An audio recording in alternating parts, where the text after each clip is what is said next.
Hey there, Leo! So, welcome back dito sa ating channel, no? At sa ating mga returning tambayers, thank you sa inyong walang sawang love and support for me. At din sa ating mga new viewers, ako po si Yan, tuloy po kayo dito. At sa ating mga returning tambayers, thank you so much. At kung hindi niyo ba knows mga babes, meron pa po tayong other channel, link niyan ay nandyan sa ating description box. So, if interested, just click lamang yan link na yan para ma-redirect na rin kayo doon sa ating other channel kung saan nag-upload din po tayo ng collective readings for all signs araw-araw. At syempre, huwag niyo rin kalimutan no, na meron tayong free will, no? Kung gusto niyo ating i-claim yung mga messages or not. And syempre, please be advised din na wala tayong gender. So, bae, lalaki, LGBT, lahat po welcome. So, you can also switch roles if you want dahil possible talaga yun. Bakit? Kasi isa itong general reading, no? So, let's get na sa inyong messages. Archangel Michael, thank you so much together with the angel guides. Can we get messages right here for Leo, please? What does Leo needs to know? Can you please show me? What does Leo needs to know? Leo.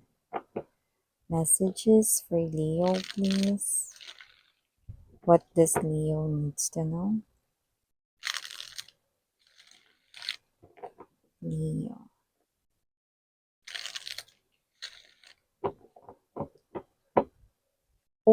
Okay, so let's go ahead and check this mga mensahe para sa iyo, Leo. So guys, you do have here the energy of Queen of Wands. Nandito din for you, Eight of Swords. Here din, Magician energy. Here din, Five of Cups. Here din po ang Five of Coins. Could be seeing a lot of number fives but doesn't have to be. Emperor ay present din dito. Bottom of the deck, we have the Page of Swords, King of Cups, and the Strength card energy. So, sa nakikita ko rito mukhang meron ditong nahihirapan na tingnan kayo. May nahihirapan rito, no, na hanggang, yung energy niya hanggang sulyap na lang sa inyo, Leo. At kung sino man ito, this person right here, ay meron siyang emotions and feelings for you. So, nakikita ko rito, no, na itong person na to, no, is dalawa lang. Yung nakikita ko rito, very strong na pinakarason, bakit nahihirapan siyang tingnan kayo. Okay? At bakit may pagpipigil sa kanyang emosyon? Dalawa lamang yan, no? One, pwedeng taken ka na or you are already in a relationship with someone else. Two, pwede rin mga babes, no, na itong person na to, no, is alam niyang meron kang gusto sa iba, no? So, dun sa number two, possible na pwedeng hindi pa kayo nung taong gusto mo or pwedeng wala naman kayo nung taong gusto mo pero may gusto kang iba. So, doon ay nanghihina ang kanyang loob, no? So, with the strength card energy, very strong yan. Leo energy. Nakita ko na itong tao na to, no? Medyo nahihirapan siya rito kasi nasanay na rin siya na lagi siyang nakatingin sa'yo. Doesn't have to be that he or she is just around you. Pwede yun, no? Lalo na kung siya ay neighbor mo, kapitbahay, or siya ito na malapit sa inyo, no? Pwedeng friend, pwede rin naman na katrabaho. Okay? Pero yung iba, pwedeng siya ito no, na naging hobby niya na rito, no? Yung pagbabrowse sa kanyang social media para i-check ang inyo ritong mga latest updates, no? Kung meron man kayong new post na status or meron man kayong bagong in-upload na ano man yan, featured stories, reels, pwede rin naman na photo, selfie ninyo, no? Or just random lang, 'di ba? So, yun yung kanyang part ng daily routine araw-araw. So, nahihirapan siyang tanggalin or alisin yun, no? So, pwedeng nalaman niya yung iba sa inyo na posibleng taken na kayo in relationship na with someone or nalaman niyang meron kayong ibang gusto. Yan. In short, gusto niyang mag-move on pero nahihirapan siya. Alam mo nakakaloka, no? Hindi mo lang niya nagawang aminin yung feelings niya pero nagmo-move on na siya. So, maliban dyan, Leo, nakita rin tayo ng energy rito, no? That this is you.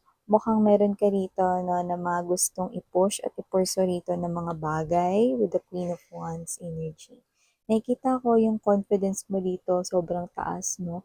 Pero pagka parang malapit ka na ron 'no, sa gusto mong mangyari 'no, or 'pag kunyari tapos mo na lahat asikasuhin, ano man 'tong bagay na 'to na gusto mong i-pursue or i-push 'no. 'Pag malapit ka na matapos, dun ka parang kinakabahan 'no, kinakain ka dito ng fear, kinakain ka dito ng takot with the Five of Cups, the Five of Coins energy.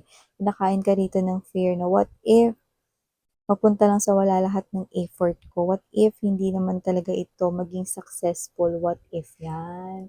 So kung kailan mo naman natapos saka ka naman ngayon parang mapapanghinaan ng loob, ano man 'yan? Puwedeng work related, puwede rin naman na about your personal life, about your love life naman sa iba at puwede rin namang about 'yan sa negosyo sa iba. Yung parang, at first very confident ka about it, like you're very sure, wala kang doubt, hindi ka rin nagkakaroon rito na agam-agam pero 'pag malapit ka na parang may gano'n kang energy 'pag kunwari malapit ka ng matapos or tapos ka na, ta's kunwari papasa mo na kung ano man 'yan 'no, puwedeng work related, money related 'no, or sa personal mong buhay 'no. Pagka malapit ka na do'n napanghihinaan ka ng loob, natatakot ka rito, what if mag-fail 'to gano'n 'no. So, huwag kayong mag-isip ng gano'n kasi it will only cause barrier, okey? The more you think about that, the more na mas dumadagdag yung harang or yung barrier dito. So, stop doubting, okay? Continue being positive, Leo. So, maliban diyan nakakita rin ako ng energy rito. Ito talaga deserve niyang maging malungkot. Ay, grabe si Miss yan. Kung sino man 'tong energy na 'to, nakita ko rito na ito yung energy na medyo mataas yung ego, na medyo ma-pride siya rito, Leo.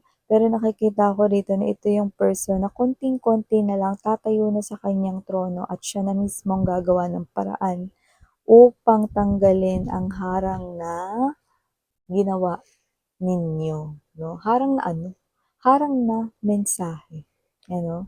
Puwede kasing blinak niyo siyang literal sa inyong social media accounts or sa inyong SIM card, 'no? Nilagay niyo siya sa reject list or kung ano man, 'no? So, nakita ko dito, Leo, na kung sino man ito, this person here is showing me na ba't ako magcha-chat mauuna kay Leo na mag-chat, 'yan, or ba't ako magte-text ng una kay Leo, 'yan. So, may gano'n siyang energy, 'di ba? Siya hari 'no, reyna, felingera. Kaya kung sino man 'tong energy na 'to 'no, siya rin talaga 'tong hindi makakapaghintay kasi nakikita ko 'no, na mauubos yung pasensya niya rito kakahintay sa message ninyo kaya naman pupuntahan na lamang niya kayo rito upang marinig niya na ng diretso yung mensahe at hindi na siya rito mag-waitings or mag-abangers sa iyong reply. At kung sino man 'tong energy na 'to nakikita ko rito na parang galit pa siya, 'di ba? Kaya kung sino man siya nakikita ko rito 'no, na itong energy na 'to, kahit gaano pa kataas rito 'no, ang tingin niya sa kanyang sarili bababa at bababa siya sa kanyang puwesto lalo na kung tinatawag na ng sitwasyon, 'yan 'no. So kung sino man ditong nagmamatigasan nakikita ko ritong matatalo siya. So maliban diyan, Leo, nakita rin ako rito ng energy na posibleng kayo ito na meron kayo ritong wish na matupad, 'no? Pero ito yung wish ninyo na talaga namang binigyan ninyo ng pansin, pinag-iportan din po ninyo. So nakita ko ano man 'yan, possible na 'yan ay may kinalaman rito 'no, sa inyong parang parang sa lahat ng areas ng buhay ninyo. Ito yung parang pinakagusto mong mas maging makulay. Yung iba lumalabas 'yan bilang love life, 'yun nakikita ko dito. Parang ito yung gusto niyo maging makulay na pero yung iba, possible na, yung career niyo yung gusto niyo maging makulay 'no. Pero nakita ko dito yung iba, marami talaga sa inyo love life ito. And your wish fulfillment 'no, marami sa inyo ang wish ninyo ay ang wish ninyo when it comes to love 'no. So romance is blooming. If this is you na single kayo, you are attracting here, okay, the person you're destined to be with, okay, your true soulmate, you're gonna attract that same characteristics, same personalities and behaviors that you want na taglayan ng iyo ritong future spouse. Yun yung taong darating sa inyo. Wow! At yung iba naman na possible na this is you, you could be manifesting some kind of higher level of commitment from your partner, seeing marriage. For the both of you, your person will definitely spill the beans at itatanong na sa inyo yung will you marry him or her, no? Basta there's a higher level of commitment no, na ma-manifest nyo dito. Others, it could be, ang ma-manifest ninyong wish ay may kinalaman sa inyong pera, or personal na life. And aside from that, no, Leo, nakita rin ako ng energy dito, no, na meron dito na parang nata-traffic, yan, no, pero hindi ito yung literal na traffic sa kalsada. Lalo na kung nasa Pilipinas ka, no. Ang ibig ko sabihin doon, meron ditong energy kung saan possible na meron ditong gustong lumapit sa'yo, pero itong tao na 'to 'no, is yung tao na posibleng gusto rin alam mo yung energy niya, gusto niya lumapit sa'yo and at the same time gusto niya ring lumayo sa'yo. What? Yeah, I know 'no, yun din yung una kong naging reaksyon nung nakita ko 'to kanina. Kasi yung energy niya, gusto niya lumapit sa'yo, but at the same time, gusto niya ring lumayo sa'yo. Ano yun? No? So, kasi naman tong energy na to, it gives me this type of energy that this person right here is someone who is just close sa inyong vicinity. Could be a family member or kamag-anak here, or could be, one of the closest people in your life. So, ano sadya niya, miss yan? Bakit gusto niya lumapit, tapos gusto niya rin na lumayo? Kasi yung energy niya rito is parang ayaw niya siguro makadagdag sa isipin mo, pero wala naman siyang iba rito na malalapitan kundi ikaw lang.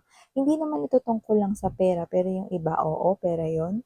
Pero yung iba nakita ko rito, no, it's about something here na parang ayaw niya siguro na istorbohin kayo kasi pwedeng busy kayo, but at the same time, kailangan niya rito ng pwedeng advice ninyo or tulong ninyo, no? Ganun. Okay?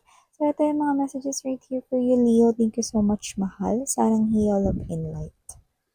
And